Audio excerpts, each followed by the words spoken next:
So you've heard about DVD. Have you seen DVD? Well, this is DVD.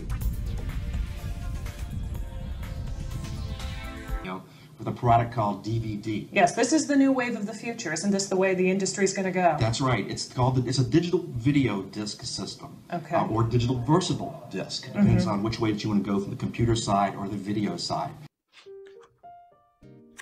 This is my very first DVD. The Fugitive. I bought it sometime in 1998. The DVD itself started 25 years ago this year.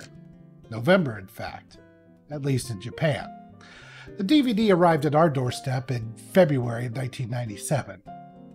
Okay, I'm a little early, but I wanted to celebrate probably the most well-adopted format ever.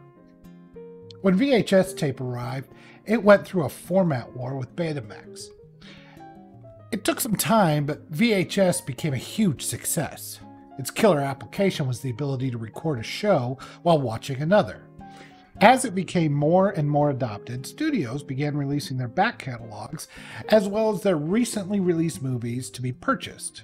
However, the price for these movies early on was exorbitant, usually more than $100, and back in the 80s that was close to $250 or $300 per movie. So the rental house came to be. People could go, get a movie, and return it. But technology moved forward. Soon the price of a VHS movie came down and purchasing it was possible and economical. However, the quality of the VHS was still very, very bad, at least compared to the big screen. And it also didn't take very long for the tape to wear down. So buying your very own copy of your favorite movie on VHS was possible, but not very popular. Probably the biggest sales went to kids for Disney tapes, which made it easy for parents to babysit. It certainly wasn't for the cinephiles. HDTV was on the horizon and VHS just wasn't going to cut it anymore. CDs have shown us that you could have a much higher quality audio than a cassette tape, but CDs didn't have the capacity that was needed for a movie. Enter the DVD. While CDs had around 650 to 700 megabytes of data, the DVD held 4.7 gigabytes, and later there would be dual layer, which would take it well up over 8 gigabytes. This allowed not only a full movie to be stored, but a whole host of other extra features. Movie trailers, behind-the-scenes documentaries, and various other goodies.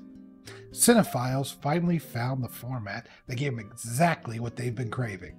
Not to mention that the DVD didn't need rewinding, didn't wear out for all practical purposes, and could bring widescreen to the masses, even though your mom would complain about those black bars on your TV. Of course, it was a ready-made format for the future, and as the widescreen TV was just around the corner, DVD was ready. Of course, studios didn't make it easy. Some didn't understand how to properly transfer widescreen, basically putting the widescreen movie in a 4:3 format, looking fine on an old tube TV, but losing all kinds of definition on the new widescreen TVs. Others were double-sided, like this one, which had widescreen on one side and 4:3 on the other. Of course, there were other technologies that came out that tried to get people into the new format with various ways to reduce the costs, with DVDs typically costing up to $20 a movie, or about $31 these days. Oh, one of the more infamous ones you might remember is DivX. For great advice about digital technology, head for Circuit City. If you're looking for a DVD player, make sure you choose one with DivX. Only DVD players with DivX play both DVD and DivX movie discs. DivX lets you watch movies at home for about what it costs to rent, but you never have to return movies or pay late fees. Circuit City bet big on this one, figuring that it would be a great entry point into a rental market and get people start adopting. It didn't work. Having to hook it up to your phone line, a technology that was already on its last legs in favor of the mobile phone, and internet coming into the home in form of broadband, it really was doomed to failure. Fortunately, it was not too bad for Circuit City, as they had plenty of market share and a strong product diversification. Circuit City has sold its last flat-screen TV. For the last month and a half, a group of liquidators has conducted going-out-of-business sales for what was the country's second biggest consumer electronics retailer. Sunday, the company sold its remaining $1.7 billion worth of inventory, and its doors were shuttered for good. If you're looking for a DVD player, make sure you choose one with DivX. Well, as for the DVD itself, it did quite well, as disc prices fell and more adoption continued. Studios quickly jumped on the bandwagon and probably was one of the smoothest transitions into the medium, primarily because there was no real format war. Of course, they didn't learn their lesson later, as the Blu-ray HD DVD battle heated up. Fox had a habit of putting a lot of non-skippable ads ahead of their movie that got dated really quick. As time went on, some studios would re-release their movies with a much better transfer. Some took the time to improve the movies, special edition. The best example would be Star Trek: The Motion Picture. Robert Wise was able to finally get to make the movie that he wanted, with some great new special effects. Unfortunately, they rendered it in 480p, making it unsuitable for the Blu-ray later on. So let's take a look at some of my more interesting collected DVDs. Duh! It's quite a bit, isn't it? Well, let's take a look at some of these. Now, I haven't really scripted this part, so I'm just kind of going to go through some of what I think are my more interesting pieces of my collection. Your mileage may vary, but interested to see in the comments, which one of these do you have? Which one of these have you bought, and which one of these do you still have? I'm going to have problems getting rid of some of these because, well, geez, the packaging itself is just so damn good. This one is the signature edition of From the Earth to the Moon. I really like it. It's got... It was created by Tom Hanks way back in the day, and it's got, you know, this beautiful fold-out case, and it's got all the episodes on it. You have 3 episodes, 1-hour episodes per disc, and you can see it just goes on forever. The final disc, of course, was bonus features where they had various things like behind-the-scenes featurette, special effects featurette, President John F. Kennedy's historic speech, the entire speech that he gave when he said, "We choose to go to the moon," Out of the Solar System, A Glimpse of Galaxies. There's a ton of stuff on it, and, you know, it's a really nice box set. Of course, I still have the leaflets in it and everything, the From Earth to the Moon booklet, where they talk about each of the episodes and go into a little detail. With some nice pictures and that sort of thing. Just a nice little collectible that I've enjoyed having. So, you know, it's got this little half moon. You can see that I don't know how well you can see it on camera, but the half moon piece that goes right over. It gives you this nice circle piece of the earth. They put a lot of effort into their packaging back in those days. So I did mention The Fugitive. This, if you'll notice, this was the earliest one I got. I don't see a date on it. Sometimes they put the date on these. Let's see if I can, or at least the year. Of course, the movie itself came out in 1993. So you had, these were Warner Brothers typical packaging. These, what they called the flipper covers, because you had to flip this thing on and off. And then you had the cardboard, and it has a lot of proof of purchase that you could peel off. I don't know why I would do that. And then the disc itself, you can see it's both sides. Now, one of the things that really irritated me about these, here it says widescreen, and here it says standard. It's right there on the edge, and I'll try to do some close-ups of these later on, but. The problem is that some of the companies, if you put it in with the label up, like I put in standard label up, then it would play the widescreen. And if you flipped it over to widescreen label up, it would play the standard. And sometimes it was correct. You put the widescreen up and that's what you would see. With these double-sided, they never seem to have a really good I don't know, what would you call it? A real good standardization of it. So it was really weird. Of course, I have my Star Wars trilogy. This is the special edition. Tron.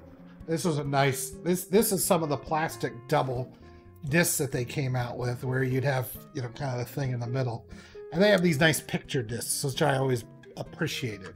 Remind me of the old vinyl where you have the big picture disc. And I still have all the crap in here. Buy 3 get 1 free. I have all the official. Here we go. A mail-in certificate. Expires January 31st, 2002. It gives you an idea how long I've had these. But the Tron disc was good. Again, it had a ton of special features on it. Like 5 hours of this kind of thing. And in fact, quite a bit of this stuff that was made for the DVD, when they just transferred over to the Blu-ray. They don't update the, you know, any of the video on it. They don't make it better. It's just the same one. So, you know, the real effort was back in these days. This one's good. Big metal case for Superman. And inside, this was just after Superman Returns came out. And you can see on this side as I move it, I think, I don't know if you can see it very well, but it kind of moves up and down, back and forth. And it was fun. And then inside, disc after disc after disc after disc. And of course, Superman the movie, Superman the movie special edition, Superman the movie special edition disc 3. There were 3 versions of this fucking movie on here. This I don't know why it had so many. I'd have to look it up, and it's probably in here. It tells me what is what. It's got I still got the comic, even the little comic that they gave you. There's the disc 4. There's 4 versions of Superman the movie. This thing. I kid you not. There's 4 discs. Disc 1, disc 2. I don't know if they split it up onto 2 discs. I don't think they did. I think there's just 4 versions of it. Let me see. Superman the movie, Superman 2. It doesn't say in the back of this. I'm gonna have to look it up and see why there's 4 of these discs. That's impressive. Might be the special features. 2 of these might be special features. Yeah, they're special features. And then this one is widescreen, and this one is also widescreen. So I think one of them is kind of the movie cut, and one of them is the director's cut, and the other 2 are just special features. And then you have Superman 2 and Superman 2, the Richard Donner cut, which is an interesting little thing. And then another Superman 2 with the special features. Superman 3 and 4, no special features with that because they were not special at all. Then Superman Returns, and then the special features for that. And then Look Up in the Sky, The Amazing Story of Superman, which is actually a pretty good documentary. The Making of a Saga, You Will Believe. And then Bryan Singer's video journals, which I'm pretty sure is just 10-year-old boys in their underwear crying. I should probably get rid of that last disc. But you know, it came in this, looks like a lunchbox. I don't know. But you know, you got to give them credit for the packaging. There's some good stuff here. It's even embossed on here. I love it. I love it. I love it. I love it. Schindler's List. This one is interesting. Again, it comes in this double-sided thing, double-sided disc, which I didn't like, but this was some nice packaging. It feels like a book, a hardback book. And of course, you get all your basic information in there. But it was a really good transfer and had really good sound. They had a lot of different, you know, one thing that DVD did really well was their sound. They they haven't really improved on that much with Blu-ray, in my opinion. The DTS or the Dolby Digital 5.1, I think sounds spectacular on the right system. And I think DVDs do just a fine job of that. So, good stuff. Texas Chainsaw Massacre, a metal case. I've got the feature and a bonus disc. This is part of their 2006 catalog. All this stuff is in the mid-2000s. I mean, it really... I stopped collecting mostly DVDs around 2009. 2008, 2009, and then, you know, I kind of went the way of, because after a while it's like, I gotta buy it again. Terminator 2, this one's got this metal case here, and then you got the Ultimate Edition. It's got a whole book in here, Jesus Christ. And this had you could watch both the versions of, you know, the director's edition and the regular one, and it had a nice menu where you just pick which one you wanted, and they had a thing called seamless branching, so it would play the movie, and then when it had to those scenes, it would just branch out and do those scenes. And if you watch the regular one, it just wouldn't show those scenes, and that way they could keep the size of the movie on the disc small enough but still let you play both versions, which was nice. These are amazing, and I did get some collectibles with this. Are dusty, so I got the Lord of the Rings, and again, just look at those covers. Look at them. Isn't that wonderful? This is just beautiful, and boy, these extended editions. I mean, they had all the artwork on here. It was just gorgeous, this artwork, and yeah.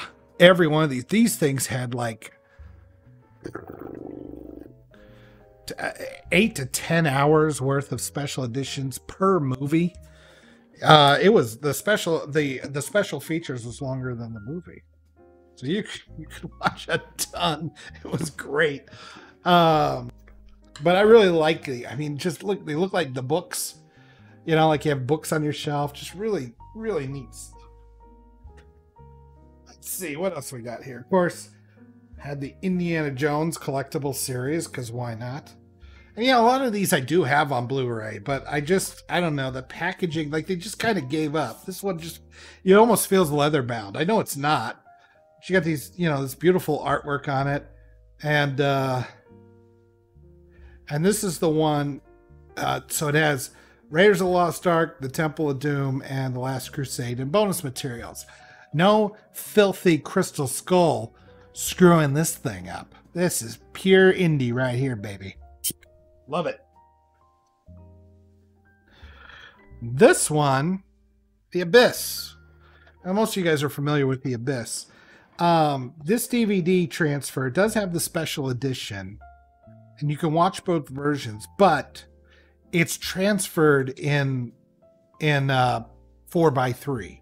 So what happens is that they take the widescreen and they put it on a 4:3 image. So when you play it on a TV, it takes up the size of the TV, but it's really compact in the middle. When you put it on a widescreen, it's got bars now on the side because it's trying to do a 4:3 image. So you got bars on top and you got bars on the side and there's a little rectangle in the middle of your big TV. Of course, you could zoom it, but the definition, because of the way it was transferred, was terrible. What I like about this one was the special features. This has the most, what I would call the most honest behind-the-scenes documentary. If you watch most of these documentaries of behind the scenes these days, they're mostly just patting themselves on the back on what an amazing movie they were and how creative the director is and how talented the actors are and blah, blah, blah. And this one, they were like, no, this is fucking hell and I would never do it again. and Maria Elizabeth Master Antonio, she wouldn't even bother to be on the DVD. She was that pissed about the whole thing. So it was it's a 1 hour long documentary, and if you can find it, I highly recommend it. I think you can find it on YouTube, but it's really, really good, really hilarious. Of course, you guys probably recognize this one, Buck Rogers in the 25th Century. This is just Oh, isn't that great? Look at that. It's transparent, and then it's just the box art's behind it. They put it all together. It's just little things like that I just get a kick out of. I know. But you have all the, of course, this one, they did all double-sided discs again. So you constantly have to flip them over and that kind of stuff. I'd rather they just do more discs. I hated that. And it wasn't because they were doing widescreen or anything. It was because they had to figure out a way to get all the episodes. But, you know, you're going to find some cost-cutting measures in some of this because, I mean, let's face it, this is a 40-year-old show that nobody gives a shit about, except for us old-ass Gen Xers. But I do appreciate the effort they put into the packaging. It's something they don't really do now. Or maybe they do for some of it, but I mean, I'm betting that they don't. I mean, do you really see them making Forbidden Planet like this? This is insanity right here. Here's the disc in it. Most of this is empty box, but I do have, and I've never taken them out of the packaging because then it wouldn't be worth much. Actually, I never took it out because I forgot he was in here. There's a Robbie the Robot. I totally forgot he was in there.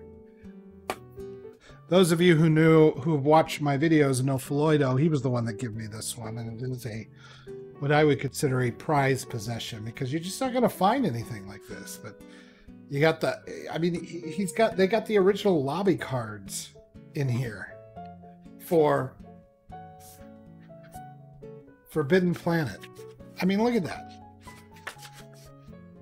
I mean, obviously they're reprints, but this is what they used to give out in the lobby for older movies like this, you know, to give you these prints to take home. And it's just gorgeous stuff. And a great movie. I mean, Forbidden Planet, I mean, you could say it was the forerunner of Star Trek. So, gorgeous package. Highly recommend. Then Back to the Future. This one is interesting because there was a problem with this initial version of Back to the Future, and I believe this is the one, but it's framed improperly. Somehow during the transfer, the original movie has some areas where the framing is wrong, and I think it's this. It may not be. I may not have the right one, but there was a problem with the initial release, and boy, people were, cinephiles especially, were pretty pissed about it. But, you know, not the greatest of packages, but not bad, and it had plenty of good special features on it as well. The Toy Story one, it's got that thing like boy, this thing is yellow. Wow, look at that. I had no idea. This has got the clear plastic box, and then you can see some of this I just have not touched. But it fits right over, and there's wireframes of the toys behind it. So if you look very closely, I don't know if it's showing up on camera, but you can see the wireframes behind it. And you know, again, really good transfers. This, of course, is one of the first where they did, this is called the Ultimate Toy Box. And this is one of the first they did where they actually went digital to digital. You didn't have any, you know, now everything's filmed digitally. But this is one of the first where they went digital to digital. So with this movie, you really got a hell of a picture. Of course, I was talking about, I have the Blu-ray now of Star Wars. You know, this is what they come with now. Smaller. It's fine, I guess. I don't know. I find the card, I mean, the artwork is nice, but the cardboard is, yeah, I don't know. It feels cheap to me. I don't know. To me, this is the kind of thing that we started seeing with Blu-ray. I mean, it's like they kind of tried, but they were trying to make it smaller because the Blu-ray case form factor is smaller. This was an interesting little. This was actually the Dragon Slayer game, and you could play it with your remote. Now, if any of you played Dragon Slayer, you know it was basically just hit the joystick at the right time when something flashed, or just remember the moment you're supposed to hit the joystick up, down, or hit the sword. And this had Dragon Slayer, Dragon Slayer 2, and Space Ace all in one package. There's Dragon Slayer 2 Time Warp, the original Dragon Slayer, and Space Ace. So those were great games. This was a nice try, but most DVD players just didn't have the response time to play these type of games. It worked, but it was better on a PS2 or an Xbox or something like that. It just didn't. It didn't work well on DVD players. Oh, this one. Now that's a package. That is a package. Look at that. Look at this. Oh, I got a certificate of authenticity. What do we got here? A film frame. An actual film frame. And it just shows, well, it shows this on it. So, again, I haven't taken anything out. And then you get a very nice, let's see, you get a very nice hardbound book of E.T., a production from concept to classic. And there's a lot of great behind the scenes photos in here. I should probably scan this in and make a behind the scenes of E.T. just with this book. There's some good stuff in here. And then of course you get the E.T. Movie. And this came with the with both of them, the original feature and the special edition. Of course, everybody remembers the infamous special edition where the walkie-talkies replaced all the guns. Even Spielberg has come back and said, I don't know what the fuck I was thinking. Got some good bonus materials, and then it came with a CD of the actual soundtrack, which those of you who are John Williams fans know that that's a great soundtrack. And it had a ribbon so you can pull it out of there real easy. Put this all back.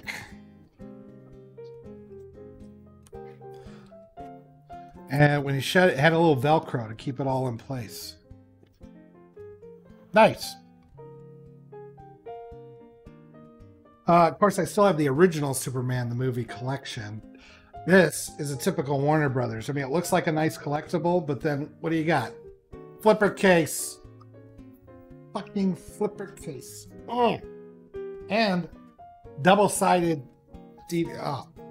Warner, these flipper cases, everybody hated them. They fell apart. Mine have held up because I never take them off the shelf. I take very good care of them, or I did. But most people, these damn cardboard cases, they suck. Here's Men in Black. It came in a box. I don't know. This just, it looks like it's more than it is, but kind of cheap. But I still have all the stuff. What is this? What is this? This is a poster.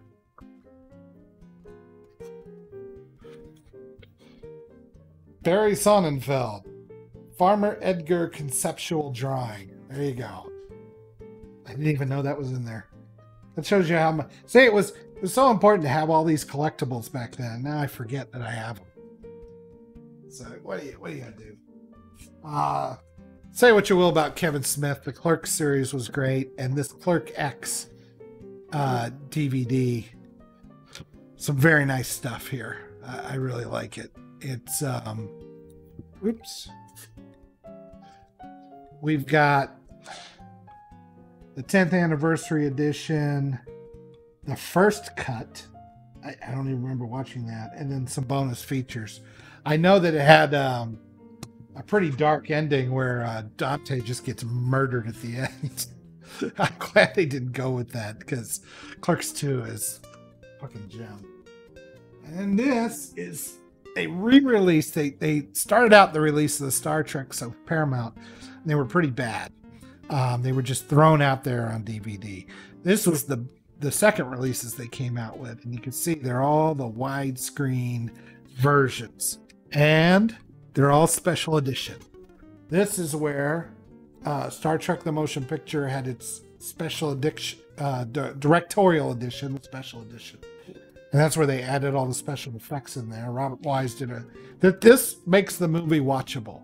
I don't hate Star Trek the Motion Picture, but this one is definitely the best version. And if you can find it or get your hands on it, you can buy the digital on Amazon.